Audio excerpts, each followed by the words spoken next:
আচ্ছা, আত্মশুদ্ধি করবা না? কোরআন বলতাছে নফসের উপরে জুলুম করছ জাহান্নামে, নফসের উপরে জুলুম করছ তুমি ধ্বংস, সম্পদ জমা করছ ধ্বংস, অতিমের হক মাইরা খাইছ দিন থেকে বাদ।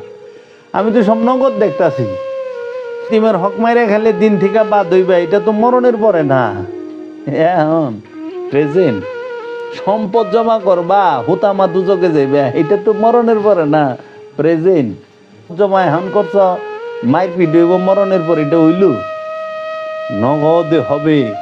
কাটা বিনলে যেরকম বিন্দার সাথে সাথে ব্যথা, যতক্ষণ কাটা থাকে ততক্ষণ ব্যথা, ঠিক সমস্ত অপকর্ম যতক্ষণ করব অপকর্মের ব্যথাও তৎক্ষণাৎই হবে।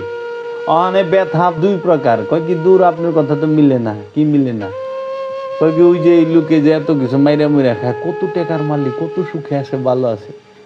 আরে পাগল, উন্নতি হইল দুই প্রকার, ধ্বংস দুই প্রকার। আমার সন্তান মরে গেল, এটা সাধারণ ধ্বংস।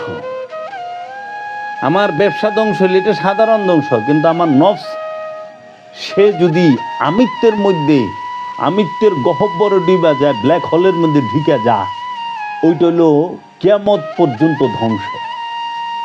এর জন্য যে ব্যক্তি অধিক সম্পদের মালিক হইল, তাকে আল্লাহ কখনো মুক্তি দিল না, তাকে আল্লাহ ধ্বংস করল। আল কোরআন যদি সে সম্পদ ধরে রাখে, আর যদি অধিক সম্পদ পাইছে বিলায় দেয়, তাইলে তার আল্লাহ রহমত দান করছেন। এই ওয়াজ আমি করুম কই?